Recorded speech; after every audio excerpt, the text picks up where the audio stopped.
Hey up everyone, Magpie Gaming here. I hope you're all doing well. In this video I'm going to go through some of the changes that have been made to the game lately. These are what they call the silent changes. They're not really advertised, but people like to do a little bit of digging and find this information out for us. And I make videos on it and put it out there for you good people to digest. So first of all, there's been some changes to Killa's spawns. He predominantly has just the one spawn within the game, which is in the centre of the Ultra Mall, where the 4 lanes intersect. You've got Kiba on one side, on the opposite side you've got Mantis, and he sort of spawns in and around that area. Everybody knows this that's played the game. This is where you go to farm Killa. He now has 5 new spawns within the game, so as far as I'm aware his spawn rate hasn't changed. His spawn rate was at 38%, and as far as I'm aware that has stayed the same, but he now has the ability to spawn obviously in the middle of the mall as always, but he can also spawn in Ollie, Idea and Goshan, and the Idea and Ollie parking garages. That's the garages underneath the stores, so it's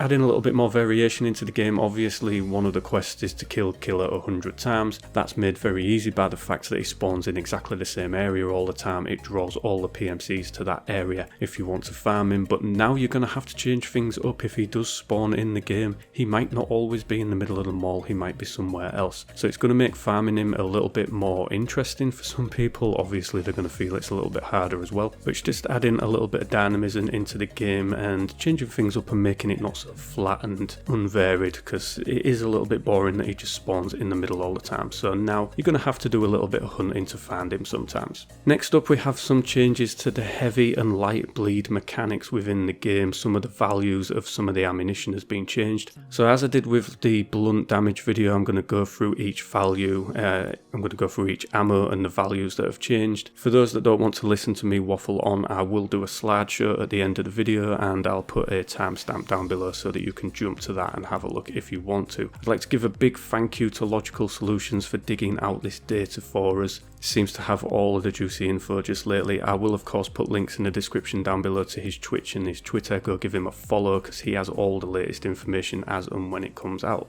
So I'm going to start with the heavy bleeds and then move on to the light bleeds. So for heavy bleeds, 9x18mm PM SP7 GZH, old value 0, new value 0.1. 0.366 TKM FMJ, old value 0, new value 0.25. 0.366 TKM EKO, old value 0, new value 0.2. 12.7x55mm PS1-2B, old value 0, new value 0.15. 12x70 GRIZZLY 40 SLUG, old value 0, new value 0.1. 12x70 Poliva 6U SLUG, old value 0, new value 0.05. 12x70 AP SLUG, old value 0, new value 0.1. 12x70 shell with .50 BMG bullet, old value 0, new value 0.15. 12x70 dual Sabat slug, old value 0, new value 0.15.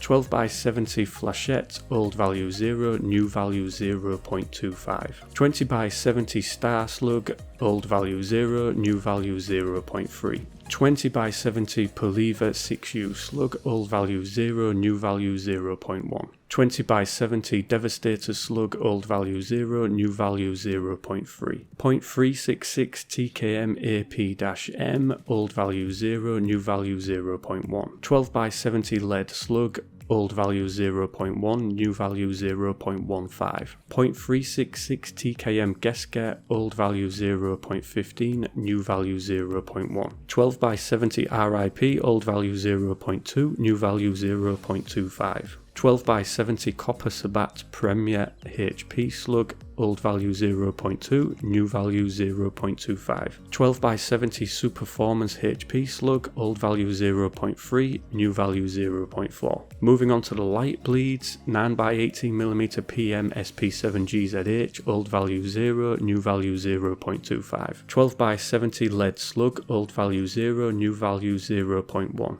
0.366 TKM FMJ, old value 0, new value 0.2. 12.7x55mm PS12, old value 0, new value 0.3. 20x70 flechette, old value 0, new value 0.25. 20 by 70 Devastator Slug, old value 0, new value 0.2. 0.366 TKM Jesket, old value 0.1, new value 0.3. 12 by 7 by 55mm PS128, old value 0.3, new value 0.35. 12 by 70 Copper Sabat Premier HP Slug, old value 0.3, new value 0.35. And that is it for the light and heavy bleed changes within the game. Obviously, a lot of ammunition now definitely has a slightly higher chance to give you a heavy or a light bleed, but to be honest, a lot of this is ammunition that isn't generally used that much within the game. Yes, some of the slugs and that is used fairly often because it spawns predominantly more with scavs than what actual people take in, but yeah, the values have changed up now. So I'm going to leave you with a slideshow for those of you that didn't want to listen to me waffle on through all of those changes. So as always, ladies and gentlemen, thank you very much for watching and listening. If you aren't subscribed, please do consider doing so. It will help me massively. If not, give me a like on the video. That would be great if you want to. You don't have to. If you didn't like the video, then of course give it a thumbs down and leave a comment as to why, so that I know, so that I can change things in the next video. And that is pretty much it. So take care, and I will catch you in the next one.